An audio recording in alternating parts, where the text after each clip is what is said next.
Hello everyone, नमस्ते। आज हम लोग ब्लड ट्रांसफ्यूजन प्रोसीजर के बारे में थोड़ा स्टडी करने वाले हैं, क्योंकि ये जो ब्लड ट्रांसफ्यूजन प्रोसीजर है, जो मेडिकल स्टूडेंट है, तो उन लोगों को एग्जाम में या वाइवा में एक्सप्लेन करने के लिए बोलते हैं, और जो इंटरव्यू के लिए जाते हैं स्टाफ नर्स या डॉक्टर्स, तो उन लोगों को भी ये ब्लड ट्रांसफ्यूजन प्रोसीजर एक्सप्लेन करने के लिए बोलते हैं। तो तभी बहुत जन कंफ्यूज रहते हैं।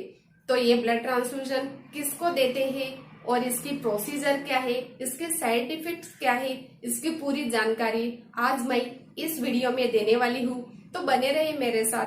तो मैं हूँ Suvarna, as a medical person. Welcome to my YouTube channel medical destination. हमारी बॉडी में जो टोटल ब्लड वॉल्यूम है वो 5 to 6 लीटर्स है, और जो नॉर्मल हीमोग्लोबिन है तो मेल में 13.5 ग्राम पर डीएल और फीमेल में 12 ग्राम पर डीएल, ये है नॉर्मल हीमोग्लोबिन। इसके नीचे रहेगा 7 या 6 हीमोग्लोबिन रहेगा, तो डॉक्टर्स आप लोगों को ब्लड ट्रांसफ्यूजन करने के लिए बोलते हैं। तो अभी हम लोग ये देखेंगे कि कौन सा पेशेंट को ब्लड ट्रांसफ्यूजन करने के लिए डॉक्टर बोलते हैं। तो फर्स्ट है जिसका एक्सीडेंट हुआ है। एक्सीडेंट में बड़ा एक्सीडेंट रहेगा तो बहुत सारा ब्लड लॉस होने का चांसेस रहता है। इस वजह से जिसका एक्सीडेंट हुआ है तो उसमें भी ब्लड की जरूरत है, तो हम लोग वो पेशेंट को ब्लड देते हैं। सेकेंड है सर्जरी। मीन्स सर्जरी में हम लोग देखेंगे तो मेजर सर्जरी रहेगी, तो मेजर सर्जरी में भी कभी कभी ज्यादा ब्लड लॉस होने का चांसेस रहता है, तो हम लोग वो पेशेंट को भी ब्लड ट्रांसफ्यूजन करते हैं। थर्ड है जो एनीमिक है, ओटीडी, जो पेशेंट एनीमिक है, जिसका हीमोग्लोबिन लो रहता है, तो वो पेशेंट को भी हम लोग ब्लड ट्रांसफ्यूजन करते हैं। फोर्थ है कैंसर। कैंसर जैसी बीमारी किसी किसी को रहती है, बहुत सारे पेशेंट सफर करते हैं कैंसर की बीमारी को, तो वो पेशेंट को भी ब्लड ट्रांसफ्यूजन करते हैं। और फिफ्थ है मेडिकल रिलेटेड कुछ रहेगा, तो वो पेशेंट को हम लोग ब्लड ट्रांसफ्यूजन करते हैं। अभी हम लोग प्रोसीजर देखेंगे। प्रोसीजर में डॉक्टर की रिस्पॉन्सिबिलिटी क्या है और नर्सेस की रिस्पॉन्सिबिलिटी क्या है, ये हम लोग देखने वाले हैं। फर्स्ट डॉक्टर की रिस्पॉन्सिबिलिटी है, हम लोग पेशेंट का ब्लड लैब में भेजते हैं और लैब में से रिपोर्ट आता है पेशेंट का जो हीमोग्लोबिन है वो लो रहेगा, 7 या 6 के नीचे रहेगा, तो हम लोग ब्लड ट्रांसफ्यूजन करते हैं। तो फर्स्ट डॉक्टर का रिस्पॉन्सिबिलिटी है, हम लोग पेशेंट का ब्लड लैब में भेजेंगे और लैब में से रिपोर्ट आएगा तो पेशेंट का जो हीमोग्लोबिन है वो लो रहेगा, 7, 6 या 6 के नीचे रहेगा, तो हम लोग पेशेंट को ब्लड ट्रांसफ्यूजन करते हैं। वो ब्लड रिपोर्ट आने के बाद डॉक्टर को फर्स्ट पेशेंट के रिलेटिव के पास जाना है। पेशेंट कॉन्शियस रहेगा तो ठीक है, पेशेंट और पेशेंट के रिलेटिव को एक्सप्लेन करना है कि हम लोग ब्लड देने वाले हैं और प्री मेडिकेशन क्या देने वाले हैं, वो भी पूरा एक्सप्लेन करना है। और ब्लड देने के टाइम कुछ साइड इफेक्ट हो सकते हैं क्या, इसकी भी पूरी जानकारी डॉक्टर ने वो पेशेंट को और पेशेंट के रिलेटिव को एक्सप्लेन करना कंपलसरी है।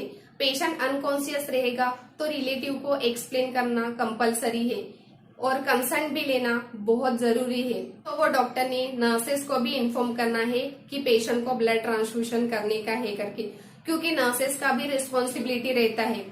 अभी डॉक्टर ने एडवाइस किया है ब्लड ट्रांसफ्यूजन, तो जो नर्स है वो क्रॉस मैचिंग भेजना है। क्रॉस मैचिंग क्या है, पेशेंट का ब्लड ग्रुप क्या है, तो वो मैच करना बहुत जरूरी है, क्योंकि जो डोनर है उसका ब्लड और जो पेशेंट का ब्लड वो मैच होना चाहिए। मैच नहीं होगा तो पेशेंट को इचिंग या ब्रीथिंग डिफिकल्टी जैसे सिम्टम्स दिखाई देते हैं, और वो हम लोग नहीं दे सकते। तो हम लोग फर्स्ट तो क्रॉस मैचिंग भेजना है, देन अगेन सेकेंड 1 आवर्स के बाद वापस हम लोग ब्लड बैंक में वो पेशेंट का ब्लड 1 प्लेन ब्लड और 1 ईडीटी बल्ब में हम लोग ब्लड भेजना है, और वो लोग डबल चेक करेंगे, क्योंकि हम लोग क्रॉस चेकिंग करने के बाद ही पेशेंट को ये ब्लड ट्रांसफ्यूजन देना है। तो नर्सेस ने भी एक बार पेशेंट को या रिलेटिव को जाके एक्सप्लेन करना है कि डॉक्टर ने आपके पेशेंट को ब्लड देने के लिए बोला है, और पूरा प्रोसीजर एक्सप्लेन करना है पेशेंट को। और पेशेंट के रिलेटिव को भी। नर्सेस का रिस्पॉन्सिबिलिटी क्या है, तो पेशेंट का जो आईवी कैनुला है वो चेक करना है। आईवी कैनुला रहेगा तो हम लोग न्यू नहीं डालेंगे, और आईवी कैनुला नहीं रहेगा तो हम लोग न्यू आईवी कैनुला डालना है। और पेशेंट का वाइटल्स भी चेक करने का है, फीवर चेक करने का है, बीपी चेक करने का है, ब्लड प्रेशर और पल्स भी चेक करने का है। क्योंकि पेशेंट को फीवर रहेगा तो हम लोग ब्लड ट्रांसफ्यूजन नहीं कर सकते। पेशेंट का बीपी हाई रहेगा या लो रहेगा तो भी हम लोग पेशेंट को ब्लड नहीं दे सकते हैं। और पेशेंट का हार्ट रेट बहुत लो रहेगा या हाई रहेगा तो भी हम लोग नहीं दे सकते हैं। और पेशेंट का जो ऑक्सीजन लेवल कितना है वो भी चेक करने का हम लोग SpO2 बोलते हैं, तो वो भी चेक करना बहुत जरूरी है। वो चेक करने के बाद जो नर्सेस नोट्स है उसमें भी रिकॉर्ड करने का है, और जो फाइल में इनटेक आउटपुट का चार्ट है उसमें भी रिकॉर्ड करना बहुत ही जरूरी है। कुछ पेशेंट का बीपी हाई या पेशेंट को फीवर रहेगा, सैचुरेशन का कुछ प्रॉब्लम रहेगा तो डॉक्टर को इन्फॉर्म करना बहुत जरूरी है। ब्लड बैंक वाले पूरा ब्लड अरेंज करके वो इन्फॉर्म करेंगे, तो डॉक्टर्स का रिस्पॉन्सिबिलिटी ये है ब्लड आने के बाद वो पूरा चेक करने का है, ब्लड बैग चेक करने का है, कितना ml ब्लड है वो भी चेक करने का है, और बारकोड नंबर भी चेक करने का है। जो डोनर है उसका HIV सब हुआ है क्या नहीं, वो नेगेटिव है पॉजिटिव है वो भी पूरा चेक करने का है। और डेट ऑफ कलेक्शन, जो डोनर है उसने ब्लड कभी डोनेट किया है वो भी डेट चेक करने का है। और एक मोस्ट इम्पोर्टेंट है एक्सपायरी, वो ब्लड एक्सपायर कभी होने वाला है वो भी चेक करना बहुत इम्पोर्टेंट है। ब्लड ग्रुप, ब्लड बैंक का ब्लड ग्रुप और पेशेंट का ब्लड ग्रुप मैच है क्या नहीं वो भी चेक करना बहुत जरूरी है। ब्लड का कलर सब चेक करना वो डॉक्टर का भी रिस्पॉन्सिबिलिटी है, और एज अ स्टाफ नर्स का भी रिस्पॉन्सिबिलिटी है। डॉक्टर्स ने भी वो पूरा फाइल में जो डॉक्टर्स रिकॉर्ड्स रहते उसमें पूरा रिकॉर्ड करना बहुत इम्पोर्टेंट है, और नर्सेस ने भी जो नर्सेस नोट्स रहता है उसमें पूरा रिकॉर्ड करना बहुत इम्पोर्टेंट है दोनों के लिए। ब्लड ट्रांसफ्यूजन करने से पहले अगेन डॉक्टर ने पेशेंट के पास जाके पूरा एक्सप्लेन करने का है, पेशेंट को चेक करने का है, पेशेंट स्टेबल है क्या नहीं वो भी देखने का है। और नर्सेस की रिस्पॉन्सिबिलिटी है, नर्सेस ने जो ब्लड है वो अच्छे से कवर रखना है, स्टेराइल प्रोसीजर यूज करना है।